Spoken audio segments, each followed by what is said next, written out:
Hello and welcome back to another episode of Otafu Susume, or Recommendations for My Otaku Spouse. I'm Wesley. And I'm Jen. So let's get started.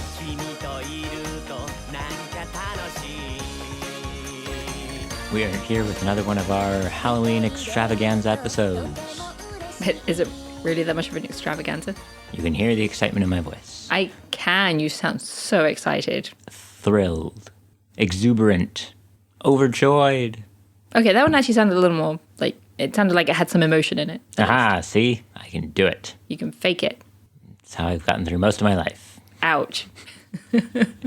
As your wife, that's rather disconcerting. Well, there we go. Jesus Christ. Starting off on a good point. Anyway. So what Halloween thing are we talking about today? This time we're going to be talking about a Batman comic. Batman. The Long Halloween by Jeff Loeb and Tim Wow, I should really look up how to pronounce these names. Give me a second. Written by Jeff Loeb and art by, well, there's no pronunciation for this guy. Tim Sale? Tim Sally? I'm not entirely sure between the two. S-A-L-E. That spells... Sale. But yeah, this was one of their collaborations. They actually did quite a few collaborations, but as this one was Halloween themed, I thought it would be a great one for us to read. Wait, really? They did a bunch of collaborations? Yes. What other ones did they do? They did a really good Superman one called Superman for All Seasons. Another seasonal one? Yes. They also did a lot for Marvel. They did the color series for Marvel. Spider-Man Blue, Hulk Gray, Daredevil Yellow.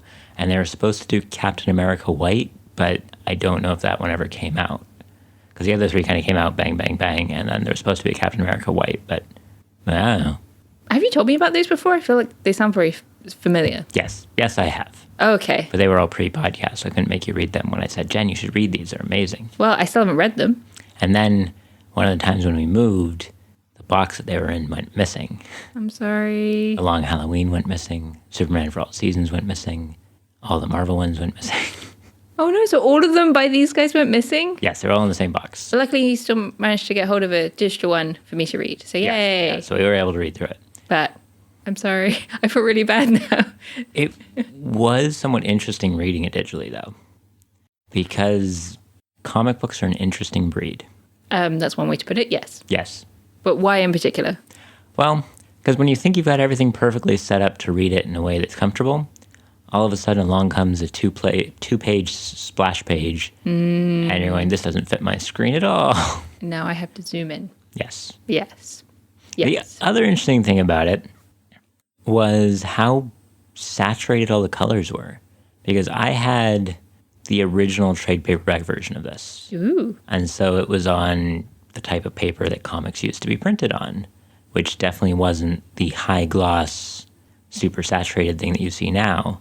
It was a rougher, almost more not even printer paper. It was like a lower weight than printer paper even. You know what I mean? Like your copies of Fables. Yeah. Yeah, that kind of paper. And so even though, it wasn't sun bleached or anything, the colors still weren't as vibrant and in your face. Mm-hmm. But these are definitely quite bright. This was very bright. So that was a little bit different for me looking at it. But that was me looking at it, having not read it for years, but this was you looking at it, not having read it ever. Correct. What are your basic impressions? We can go into detailed stuff in a bit, but... Basic impressions? Yes, this was a 13-issue mini run in late 96, early 97. Yes. It was definitely not like modern Batman stories. How so? It actually had a beginning and a middle and an end and lots of twists and turns, and it actually had a complete story that it told. Yeah. Which is not something you see very often nowadays. Probably one of the reasons I bought it. No, they used to be more free, I feel, with doing kind of these Elseworld stories. Well, this one wasn't really an Elseworld. It was kind of early in Batman's career. Like, he had established himself as a relationship with Gordon and with Dent, but it did seem like nobody really knew who the Joker was. Batman, it seemed like these weird characters which only just come on the scene. Yeah, it was, to put it in kind of a modern retelling, it was the first Christian Bale Batman movie. Yeah. Where you've got but more, better. Yes, but you've got more like, the mob controls Gotham and the freaks are moving in. Yeah. And so there still was Arkham. You've got the place to throw them all, and people know about them, but it's not just them in Gotham at the moment. Yeah, it definitely felt, like I said, a lot earlier on in Batman's career. He seemed to be a lot more violent. He had obviously, the line he never crosses, which is you never kill people. But he still seemed a lot more aggressive and, I know, he did stuff that I wouldn't have expected, like, modern day Batman to do. Which stuff? Like, team up with Dent to set a bunch of money on fire. Yeah, I think that was a bit anarchistic. I think that's another scene, of course, that they stole for the second movie with Christian Bale, Yes. but the Joker's one who lights it on fire. But I think that is one of the reasons that I've been really turned off of modern Batman. Because he's too much of a goody two-shoes? No, not that he's too much of a goody two-shoes, but that he's too perfect. Like, there's a term for it online where they call it batwank. And it's because Is it now? It is, yeah. And it's just the authors, you get the fans, you get even the people writing it now. The old line is you got the fans writing the comics now. And you'd be like, oh, that's great. They love it. It's like, yeah, but they get a little too tied up sometimes. And they're unwilling to let him fail. Yeah. Batman failed twice in this comic. And I think it worked really well. Like, it had me hooked. It kept me reading. Yeah, he makes little mistakes here and there. He's still Batman. He makes big mistakes. He makes big mistakes, yeah. But I mean, like, he makes two big mistakes, but there's a bunch of little mistakes he makes through it as well. Mm-hmm. And I think that's good for a character. Yeah. I like seeing characters fail so long as they grow from it, learn from it and grow from it. I mean, you need a character with flaws in order to make them believable and not boring. Yes. But like you said, you need them to actually not make the same mistakes over and over again. Yes. And I think, again, as I was saying, I think that's why I don't like reading a lot of modern Batman, is because they've just fallen too much into the Batman can do anything. And even if you think you've got him on the ropes, it's just one of his plans. Yeah, because Batman has a plan for everything. Or something in his bat belt, utility belt, whatever. Okay, no, that was from like the 50s, 60s? It still feels like it in modern comics. He's always pulling some stupid little gadget out. I mean, like shark repellent? Okay, that was the old one again. I also think, though, that you're given more freedom when you're doing a miniseries like this to tell your story, because then you're not going to sit there, you're not going to start a story, and then 2 months in, editorial is going to come and be like, by the way, we're doing a crossover event, so weave it in. You're like, what? Yeah. This kind of reminded me of Katana Monogatari, which I only made you watch a few episodes, but we need to watch all of it. Where what they did was they released an hour-long episode every month for a year, which I guess is kind of what they did with Fate Stay Food as well. Yeah, that's a lot shorter. Yes, but that was a lot shorter. And it seems like with this, they released, a condensed story. Like each chapter felt like its own mini story about sort of the Batman, Gordon, and Dent versus the mobsters. And then this mysterious serial killer is killing off mobsters called Holiday, and he does it on every holiday. And so that's kind of what each chapter is about, a holiday and about sort of a noir feel murder mystery. Yes. But it's this year-long on-running investigation that they're trying to hunt down who the serial killer is, while also trying to stop the mobsters from, doing their dastardly deeds. Mobster's gonna mob. Oh, no, mob just means NPC now. No. No. Anyway, translation joke. And so I was surprised by how quickly I read this. I'm not normally, I'm a slow reader. But I just whizzed through this. I was really surprised by how quickly I was getting through it. I think that this story also did something that I really like that you don't see in some modern comics again, in that they used the medium to its extent, and they showed what they could show, and they told what they had to. Yes, they didn't bog it down with anything unnecessary. Yes. You'll see, sometimes you'll open a modern comic, and there's so many just word balloons over a page. It's all talk, no show. Yeah. That's probably why I sped through, is that there weren't many, and there wasn't much dialogue. But when there needs to be, there is. When you get him and Gordon, or Gordon and Dent, or Dent and him, or the three of them, or you have the mobsters coming together and, planning mobster things, there is dialogue when it needs to be there, but you don't have a lot of pointless exposition. They let the story tell itself, and they let the reader almost fill in some blanks here and there because the story does a good enough job to make the characters that you can go, okay, this is how these characters would do this. And it makes sense. And the art as well, like the expressions. I was not a fan of the art at first, but then I think anything that had people in I didn't like, but anything that had the costumed characters was gorgeous. His Batman Catwoman scenes so are good. fantastic.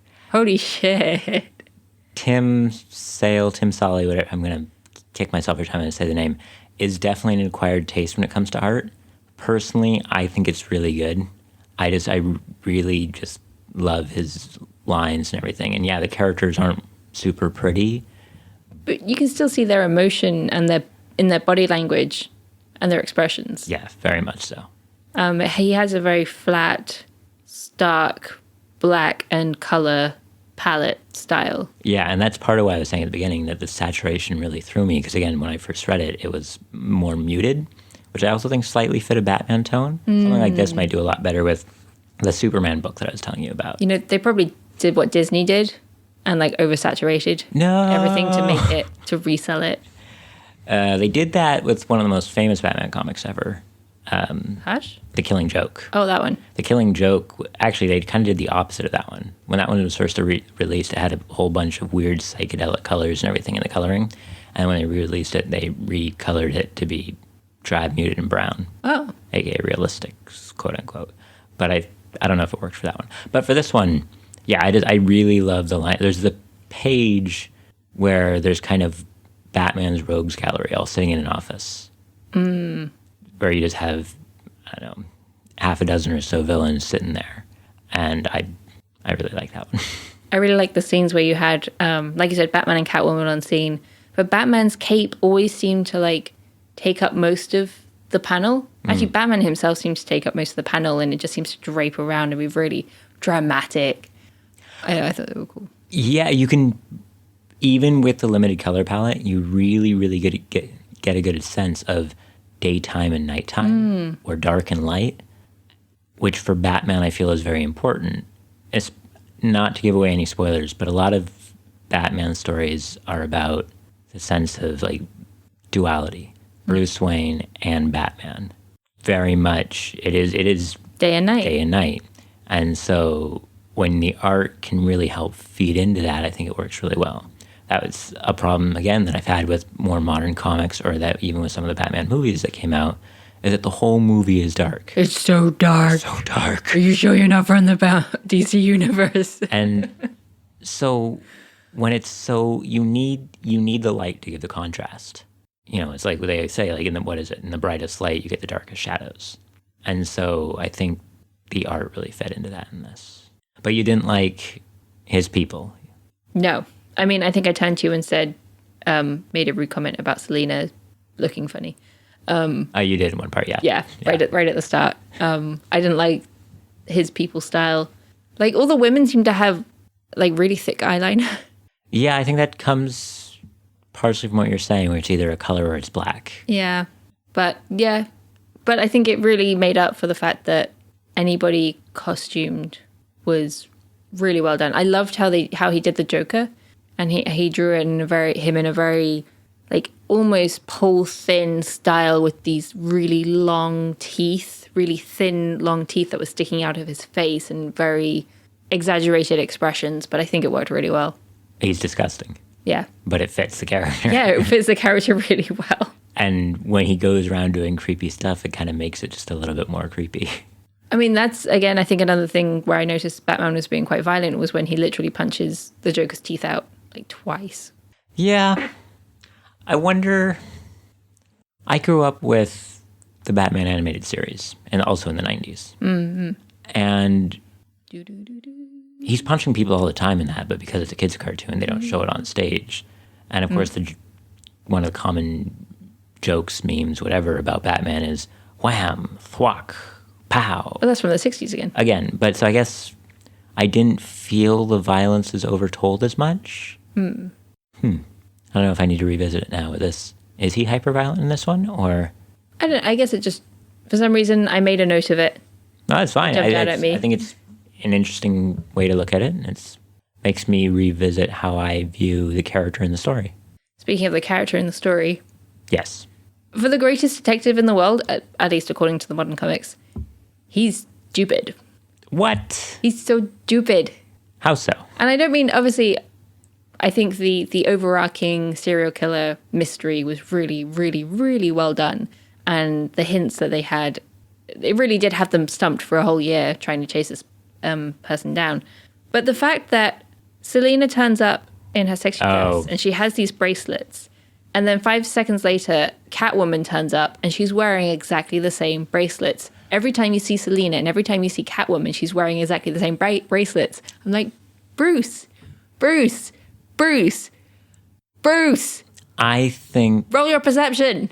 I think that's on purpose. I know it's on purpose to be like, oh, this character is this character. No, I think it's on purpose in the story. How Because so? you mentioned that to me when you'd started reading it, when you Yeah. made your rude comment about how Selena looked. And so I went back and reread this myself before we talked about it. And I think storyline-wise, even though they don't explicitly say it, and even though this isn't really canon, I think Batman and Catwoman and Bruce and Selena know who each other are.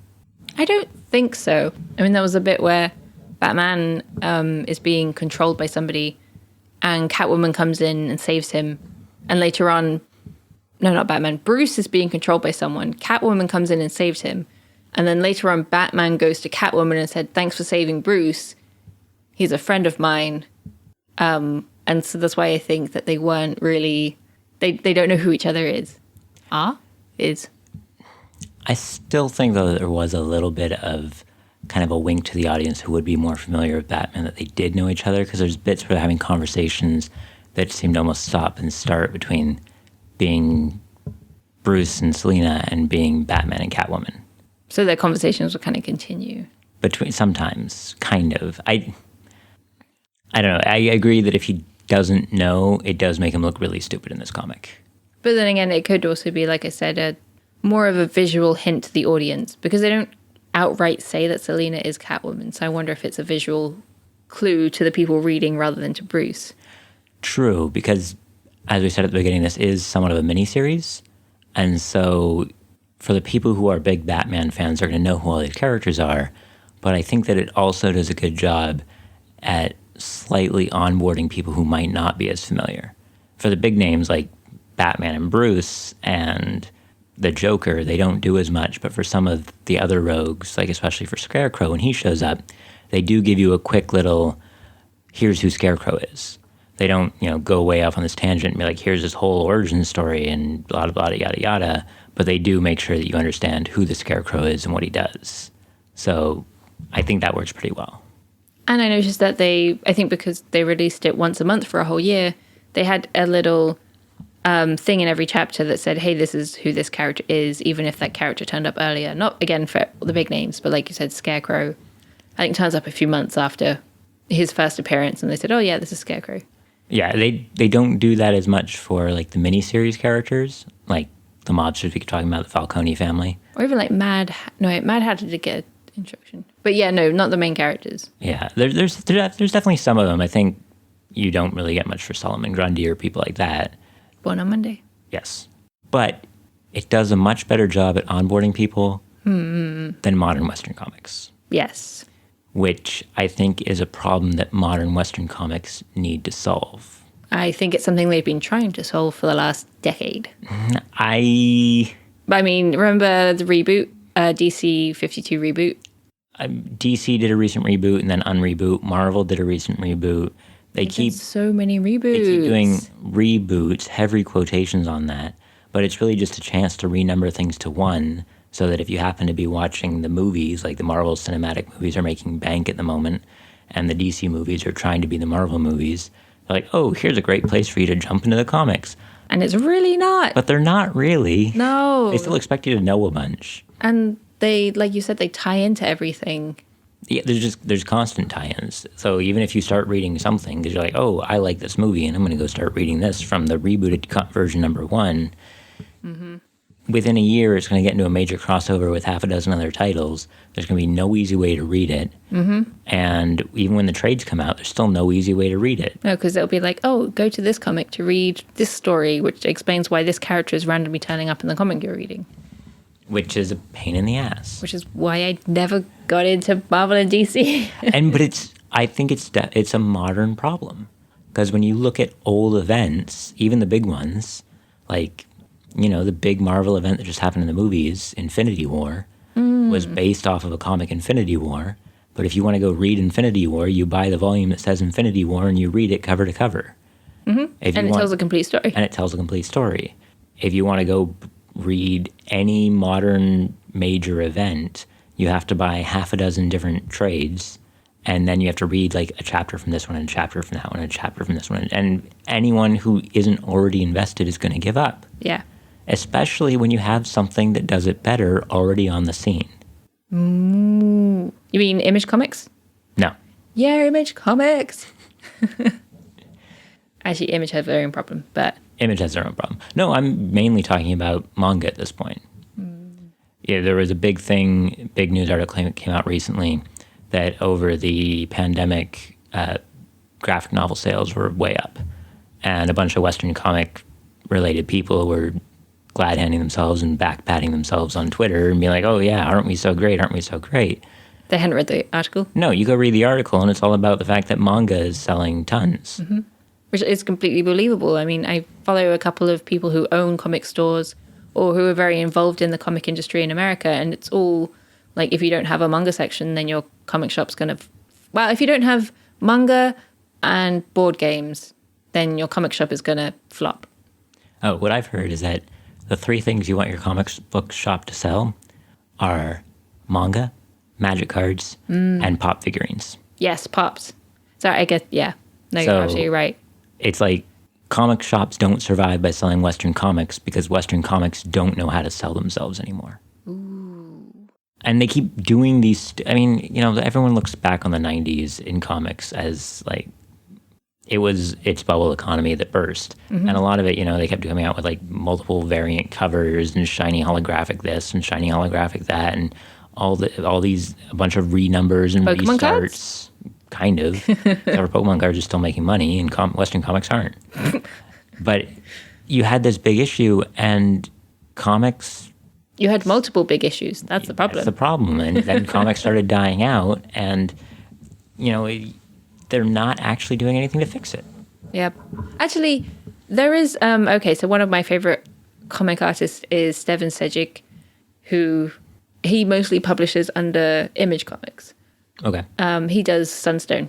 Yes. And he recently did some work for DC, releasing, because he's also a massive Marvel and DC fan, and he released a whole complete story about Harlequin called Harleen. Yes. And it has just a story. It doesn't tie into anything else. It's just her story. And it was one of the best-selling comics for several months. It sold a lot of copies. Because it's a popular character and you don't need to have years and years of backstory and you can buy it and you're one and done. Exactly. And that's what they need to do. Unfortunately, because of his health, he's also said that he had a whole plan for Selena and for, I forget Ivy's real name. Pamela. Thank you, Pamela. And he had a whole series planned for all of these women. And unfortunately, I think DC's scheduling for artists is really tight. And so he ended up scrapping it all for health reasons. So he was doing the Birds of Prey. No, sorry, the Gotham City Sirens. Yeah. He should have done that. That would have been so good. If only DC didn't run him into the ground. Meh. Yeah, and they just keep doing it. And the trick is that every time it feels like they're going to fix something, they ruin it again. I'm going to jump way too far in time here. Green Lantern got a reboot a decade ago, maybe? What, 2010? Maybe just before that. Mm. And coincidentally, the writer at the time was the guy who wrote this, Jeff Loeb. Really? I'm pretty sure it was him, yeah. No, Geoff Johns did that one. Geoff Johns? One of the two did that one. Okay. I can't remember who. But one of the old guard. But they were going to do this big reboot on Green Lantern. Mm-hmm. And they pretty much just gave him Green Lantern for a while. And he wrote Green Lantern, and he wrote Green Lantern Corps. And when it came to an event, it was a Green Lantern event, and he wrote the Sinestro Corps War. And he told the story he wanted to tell, and it wasn't all roses. You know, it had its rough spots, as any comic does, and those types of things. But it had a new issue 1 that was actually an issue 1, where if they were going to bring something back from the past to do somewhat of an explanation and or enough of an explanation that you could go Google it and get a synopsis. Within the story, not within another comic. Yes. And it all worked out pretty well. You know, but unfortunately, for him and for me, it was popular. And you're like, why would that be unfortunate? And it would be unfortunate because he's telling this whole story and it comes up to the next big event that he wants to tell. And instead of letting him tell the event, the publishers step in. The DC steps in and says, hey, Green Lantern's popular. So this idea for a story you have called Blackest Night that you've been spending all this time building up to through issues and issues and issues, we're now going to make that a company-wide story. We're going to cross in every major book we have. We're going to have a bunch of different mini-comics. It's going to be completely impossible to follow this from one comic to the next without some sort of flow chart. And then when we release it as trade paperbacks, it's going to be in half a dozen books. So they EA game loot boxed it. Yeah. And EA. I stopped reading Green Lantern and I haven't read it since. Wow. I wonder how many people they did that to. I mean, it's like I said, I remember when the 52 reboot came out shortly after we started dating. Was it that long ago? Yeah. Okay, well, they've done another reboot since then, I think. Oh, yeah, no, I think they definitely have done another reboot because the 52 flopped horribly. Okay, because there was one, I think, called Flashpoint, which I think was actually a spin-off of Darkest Night. Oh, my God. Blackest Night. So I remember when the 52 reboot happened and I was like, oh, great, there's this guy I really like who I'm dating and I kind of want to show off and I'm a bit of a nerd. So why don't I take this opportunity to try and get back into Marvel and DC comics? Or at least, I mean, obviously 52 was DC. And so I remember buying a couple of paperbacks, and even then early on they started going all over the place and was like, never mind.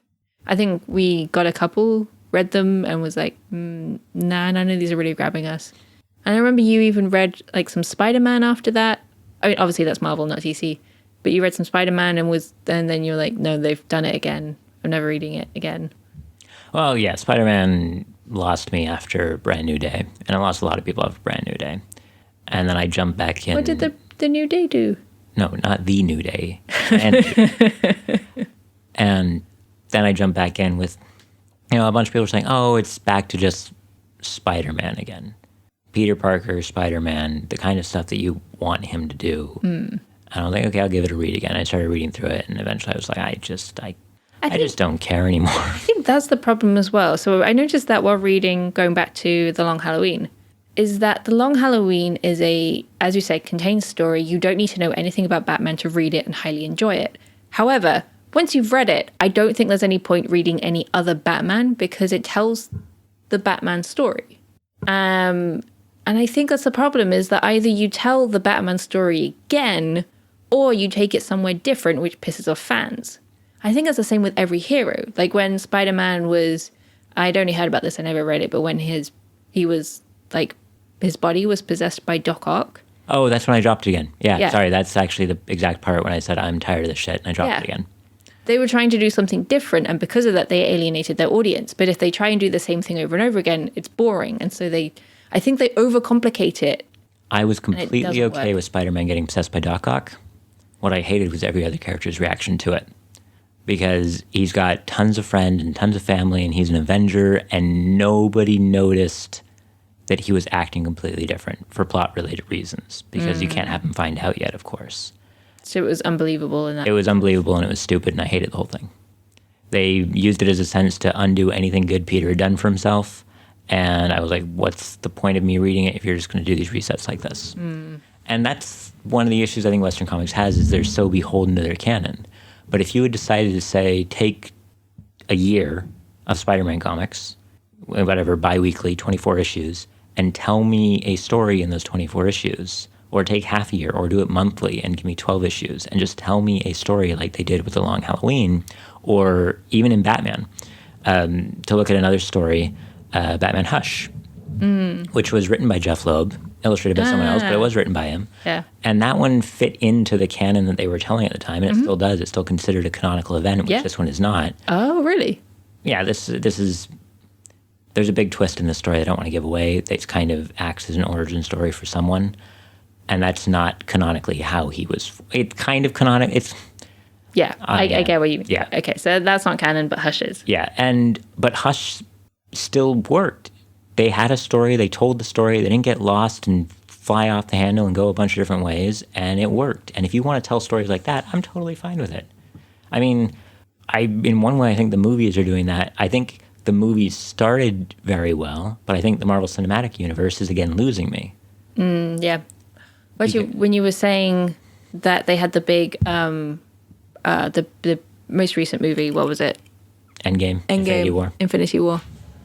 It's a movie that's split into 2 3-hour-long movies, but you need to have watched the 21 movies that came before that to have any idea what's happening. Yes. And I remember apparently there was a lot of people who were like, oh, well, this Endgame movie is pretty popular. We'll go see it, having never seen any of the other movies. That's a problem. But it's also, it kind of turns into fatigue. Yes. I am more than willing to essentially be done with the Marvel Cinematic Universe at this point, because I saw Endgame and it's done. So I guess Corona was one good thing that came from it is the fact they haven't been able to release any movies this year. Otherwise, they would have done a bunch of theaters, but yeah. But I mean, otherwise they would have released like 2 or 3 movies, which is a shame because they finally gave Black Widow a movie, and I can't see it. But on the flip side, I'm also really tired. Spider-Man Spider-Verse. Ooh. Yeah, that was good. Spider-Man Spider-Verse was really good. But that was a one-off contained story. It was a one-off, and that's the kind of thing that I'm talking about. You don't have to do it in one issue because that's 20 pages and you're not doing anything done in that time. But if you get these, stop letting fanboys write your comic. Give them to people who know how to write stories. Make someone give you a pitch. Say, hey, here's the story I want to tell. Here's the beats I want to hit. Here's how it's going to fit into issues because we still have to release those. And then it'll be done, and you can put it out, and you can mark it however you want, and then you get another one of those. But that is also a huge issue in Western comics, is that there are loads of really talented writers who are pitching ideas, but they aren't being given any opportunities. They're always going to the same big names, whether they can write a good story or not. Yeah, it's because they're not making any money, so they're trying to bank on the story that they think they have instead of taking more risk. Exactly. I know why they're doing it. I just think that they're slowly driving. Well, they're also, day after day, more and more people leave. Yeah. Pull lists at comic shops are down to nothing nowadays because people just don't care. Yeah. And you were saying, they're going to come out with a Black Widow movie. So you go and you watch the Black Widow movie, and you go, this is amazing. And you want to go into the stores, you want to read a Black Widow comic. Yeah, good luck. I mean, they'll have to trade paperbacks of older issues, maybe. Oh, wait, are there any Black Widow comics? I haven't looked. It's a mess. There's no jumping on point. But... Especially because then they also, when something like an Infinity War came out, they had, all the comics out. So then there's too many origin stories for all of these characters. But anyway, sorry, but... But on the flip side, you know what just came out in Japan? Kimetsu no Yaiba? Yeah. Demon Slayer movie just came out. And it broke every record at the box office. On a global scale. And it only came out in Japan. Yep. You know what Japan did when the movie came out? What? They did a new print run of Volume 1 of Demon Slayer. They should have done more than that because... Well, they probably did, but I'm just saying. I was reading a top-selling manga for the last week in Japan. And out of, 26 manga, only 4 were not Demon Slayer. Yeah. The other 22 volumes were all Demon Slayer of the top-selling manga. But outside of things like Golgo 13, you always know exactly... I mean, even Golgo 13, you know where to start if you want to. But... Oh, One Piece. God, that's too long. But it's just easier. Yep. It tells a story and it gets out, barring shonen comics. No, because it is a show... Well, Kimetsu no Yaiba is a shonen comic. And it finished. And it is finishing. Yakusoku no Neverland is a shonen comic, and it's finishing. They're actually learning how to finish comics, which makes me more excited to read it, because that means, there's going to be an end. I'm going to have a conclusion. You're going to tell a story and not have to drag it out for 20 years because an editor tells you have to. Exactly, which is the problem with Western. Well, when you say Western comics, I mean DC and Marvel. And it's not even 20 years with them. I mean, you look, my 20-year gag It's like was 2 months before it gets dropped. no, it's not. It's just my 20-year gag was more thrown at like something like One Piece, which started in the 90s. Whereas you look at these characters we keep talking about, Batman, Superman, and they date back to the 30s. They're old. And a lot of it is still technically considered canon. It's a mess. I know I've said this before in previous podcasts, but that's really why I prefer Image Comics when it comes to Western comics. Because I used to. Like, I know Image Comics will come out with a single storyline. Unfortunately, there have been some of my favorite comics that have not really gone anywhere or haven't been as good as I was expecting. Or they've gone on hiatus for 3 years. Hooray! No. I think the one comic that I've read that actually had an ending was Fables.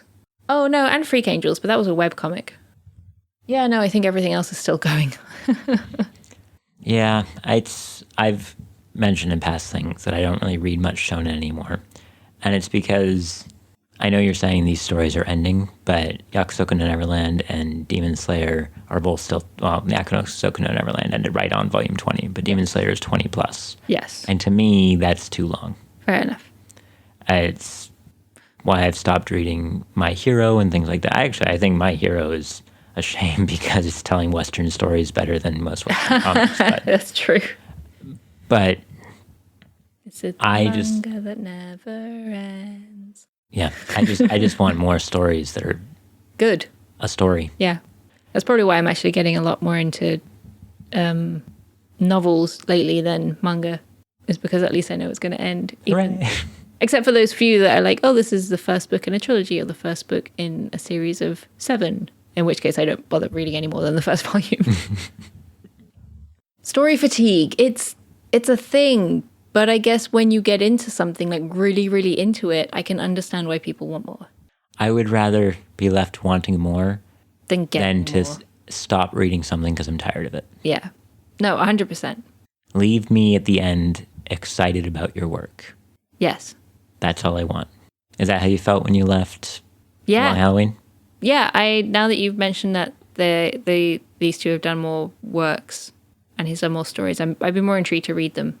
Of course, I've read Hush and I've read The Killing Joke, but I don't really The Killing Joke wasn't one of theirs. That was Alan Moore. And Alan Moore and I have my own issues with him. But. Yeah, I know. Every single time we mention him, you're like, Ree! Yeah, I think the reason I've only jumped into those is because they're standalone. I keep forgetting. You keep recommending those Marvel comics that I'm looking at right now. What are they? The big... Annihilation War, that's it. Which had the same issue as Green Lantern.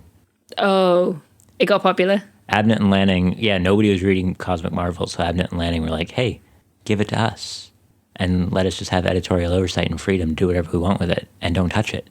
And Marvel was like, well, no one else is buying it or reading it or wanting to do anything with it, so sure, it's not worth any money anyway. And, They made it worth money. Yeah, they made it worth money. So they got out, finished their story, and then it all went to garbage again. Well, at least they managed to finish the story before it got hijacked.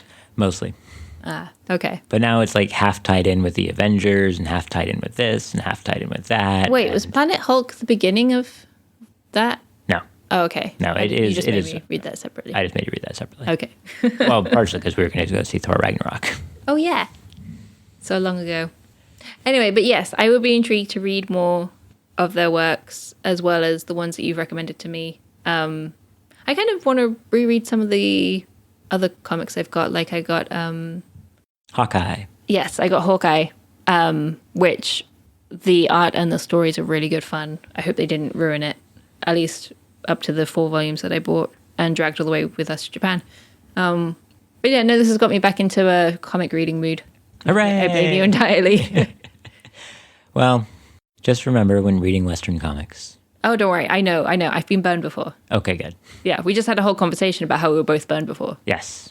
Don't worry. But I want to like it so much. I know. I want to like it too. It's like, I just wish... there was another great Batman one called Batman 9 Lives, which was I don't know that one. this whole film noir kind of telling.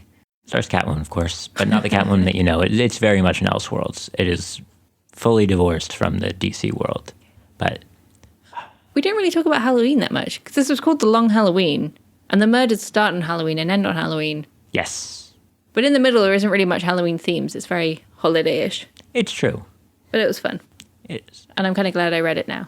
Hooray. Actually, wait, because I mean, Halloween means dressing up as your favorite like characters, which means a lot of superhero characters, I guess. And Bruce Wayne does dress up every night. Yeah, he does Halloween every day. We didn't even mention our favorite character in the book, Who? Alfred. Yes, Alfred is amazing. Just constantly throwing shade at Bruce. Yeah, and Bruce is too dumb to get it. Yes. Because he's a crap investigator. Hey. Oh, well, that might be where we call it then. Okay. Thanks for listening. This has been another episode of Otafu Susume, or Recommendations from my Otaku Spouse, You can find us on Twitter at AnnieBroseCreative. or online at www.annarosecreative.com. I was Jen. I was Wesley. And we'll get you next time. Bye. Bye.